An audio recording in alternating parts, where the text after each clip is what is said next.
नमस्कार व्यूअर्स, आप सभी का स्वागत है रेडियो द्वारका में। और एक बार फिर अमोघ लीला प्रभु मेरे साथ हैं और अपने प्रश्नों के सिलसिले को आगे बढ़ाते हैं। प्रभु जी, आपका बहुत बहुत स्वागत है। जी प्रभु जी, अपने रोजमर्रा के कामों में भक्ति को और आध्यात्मिकता को कैसे जोड़ें, कैसे उनको साथ लाएं? वेल, इसमें तो मैं अपना पर्सनल एक्सपीरियंस ही शेयर करना चाहूँगा because there was a time I was like a semi गृहस्थ, क्योंकि मेरी पत्नी और बच्चे तो नहीं रहे कभी। मैं हमेशा I was a student and then became a brahmachari. But when I was working outside, तो उस वक्त मेरे माता पिता वो भी हैं, घर परिवार है, मेरी बहनें हैं, और फिर मैंने अपनी ग्रेजुएशन भी की, पढ़ाई लिखाई भी की, उसके अलावा फिर मैंने जॉब भी की। अब ये करते हुए मैं क्या भक्ति कर पा रहा था, नहीं कर पा रहा था? The answer is yes, I was able to do bhakti even at home. तो ये बैलेंस करना होता है। यस, बैलेंस हो जाता है। इट इज जस्ट दैट आपको टाइम डिसाइड करना पड़ता है उसका। लाइक से फॉर एग्जाम्पल से मेरे कॉलेज के दिनों में मैं सुबह जल्दी उठता था और सुबह मैं करीब 12 माला करता था। मैं 5 बजे उठूँगा, 5:30 बजे तक तैयार हुआ, फिर 5:30 बजे से लेकर 7 बजे तक आई चैंट हरे कृष्ण महामंत्र। फिर 7 बजे के बाद फिर थोड़ा हल्की फुल्की एक्सरसाइज वगैरह की, and then I had my breakfast. 7:45 के आसपास then I would leave my home. निकल लिए, उसका फिर हमें 9 बजे अपना कॉलेज पहुंच जाएंगे हम। फिर कॉलेज पहुंचेंगे तो रास्ते भर मैं क्या करूंगा, मैं वॉकमैन, उन दिनों वॉकमैन हुआ करते थे, तो वॉकमैन में आई वुड हैव सम कथा वगैरह। तो मैं इस्कॉन जाऊंगा तो वहां से कुछ कैसेट्स वगैरह लेकर के आता था मैं, और वो सुना करता था मैं। तो रास्ते भर I would hear some discourse, Ram कथा, कृष्ण कथा, कुछ वो सुनेंगे ऐसा। Once I am in college, फिर कॉलेज की पढ़ाई अटेंड करेंगे, एंड देन मेरा कॉलेज करीब 2:30-3 बजे ओवर हो जाया करता था। तो 3 बजे से लेकर के शाम के 7 बजे तक 4 घंटा फिर मैं सेल्फ स्टडी करता था लाइब्रेरी में, जो कि कॉलेज की लाइब्रेरी है। तो वहाँ सिर्फ कॉलेज की पढ़ाई, दैट्स इट, नो स्पिरिचुअल पढ़ाई वहाँ पर वो की। और in case if I am to do programming, because programming की प्रैक्टिस करनी पड़ती है आपको लैब में, I will go to lab and do some practice ऐसा। उसके बाद फिर 7 बजे मैं निकलूंगा, फिर घर पहुंचूंगा 8, साढ़े 8 बजे घर पहुंचूंगा, and then again spend time with my parents. 2-3 घंटा मैं अपनी परिवार के साथ बिताऊंगा। कुछ अगर खरीद के लेके आना मार्केट से वो ले आएंगे, और otherwise I am there with my parents, and then take rest by 10:30 around, take rest again. फिर आप सुबह उठते हो and then you continue the routine. So इस तरह से I was able to score 83% marks in my graduation, जिसमें मैं स्पिरिचुअलिटी प्रैक्टिस कर रहा था और घर परिवार को भी देख रहा हूँ, पढ़ाई लिखाई को भी देख रहा हूँ ऐसा। Same was in job also.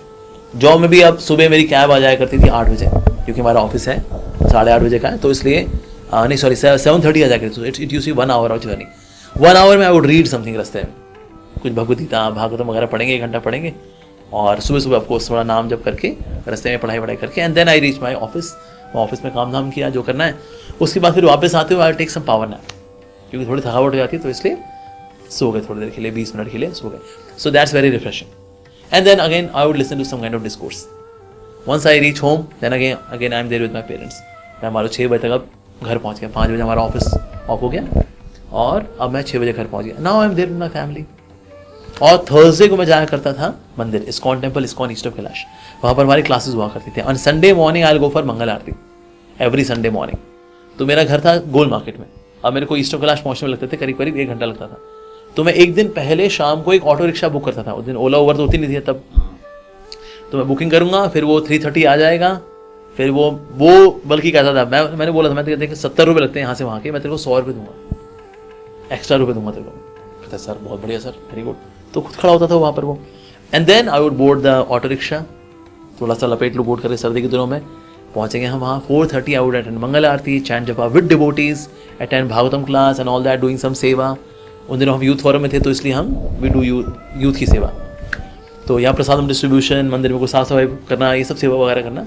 फिर 12 बजे I come home, spend time with my family. Now Sundays with my family, that's it. इस प्रकार से आप परिवार के लिए समय निकाल लेते हो, और आपका जो स्टडीज़ का टाइम है वो भी पूरा हो जाता है, और जो आध्यात्मिकता की आपकी जो डोज है वो भी पूरी हो जाती है। तो इस प्रकार से one can live a very balance life. अगर मैरिड होता मैं, तो ये काम अपनी वाइफ के साथ कर रहा होता कि चलो जी साथ चलते हैं मंदिर, वापस आएंगे, थोड़ा बहुत किचन में थोड़ा हेल्प कराएंगे। मैं उस वक्त अभी मदर की हेल्प करा रहा था, यहाँ पर अब मैं अपनी वाइफ की हेल्प करा रहा होता कि भाई मेरी पत्नी आ चुकी है अब, तो ठीक है मैं कटिंग कर रहा हूँ जी, तुम थोड़ा कुकिंग कर लो। इस तरह से हो जाता। तो इस प्रकार से बैलेंस करने को हो जाता है। It is just that we are to give it priority. अब टाइम वेस्टिंग एक्टिविटीज़ में होता है क्या, हमारा समय बहुत जाता है। आज जितने गृहस्थ लोग हैं जो बोलते हैं समय नहीं है, कि 2-2, 3-3 घंटे इंस्टाग्राम रील्स में निकाल देते हैं अपना आराम से, फिर बोलेंगे जी समय नहीं है जी, क्या करें जी। समय वेस्ट नहीं करना होता। गृहस्थ लाइफ में टाइम इज़ वेरी प्रेशियस। और घंटा नेटफ्लिक्स पे पिक्चरें देख लोगे, और उसमें आप डिज्नी हॉटस्टार भी हो जाएगा आपका, सब हो लेगा, तो हो गया फिर तो काम। तो इसीलिए अब गपोड़ियों से बचना होता है। ये जो डिस्ट्रैक्शंस हैं, इलेक्ट्रॉनिक डिस्ट्रैक्शंस हैं, सोशल मीडिया डिस्ट्रैक्शंस हैं, इनसे बचेंगे तो आप गृहस्थ जीवन की जिम्मेदारी पूरी कर लेते हैं। And then you also have your spirituality as well. For recreation go for a walk. आपको थोड़ा मनोरंजन चाहिए ना, go for a walk. It's such a nice recreation. आप किसी के साथ हो, you have your life partner, you have your parents, you have your friends, go for a walk, that's very good. For me recreation is dancing in kirtan, very good recreation actually. तो इस प्रकार से आप स्पिरिचुअली अपलिफ्ट होते हो उस recreation में, और in case you feel little light also. तो स्पिरिचुअल भी तरीके हैं रिक्रिएशन के। मैं नहीं कह रहा कि आप बस ड्यूटी पूरी करो, आप भक्ति करो और मनोरंजन का कोई स्थान ही नहीं है जी, नहीं, ऐसा नहीं है। One can have positive recreation. आप कुछ नया सीख सकते हैं। Maybe there can once और twice in a week they can be music classes. आपने हारमोनियम सीखा, आपने करताल बजाना सीखा, आपने गिटार बजाना सीखा, आपने थोड़ा ये से और थोड़ा सीख लिया। You go for swimming. Swimming is very good exercise. आप वंस और twice in a week you go and have swimming. तो इस प्रकार से one can have recreation also, सात्विक recreation, and you do other things as well. तो ये possible है। इट इज जस्ट दैट आपको प्रायोरिटी देनी पड़ती है और टाइम वेस्टिंग एक्टिविटी से बचना होता है। बहुत बहुत धन्यवाद प्रभु जी आपका। आपने स्वयं का एग्जाम्पल देके इसको और रोचक बना दिया। तो व्यूअर्स अब आप समझ सकते हैं, उन्होंने स्वयं का प्रभु जी ने अपना एग्जाम्पल दिया और खुद वो कैसे करते थे ये बताया।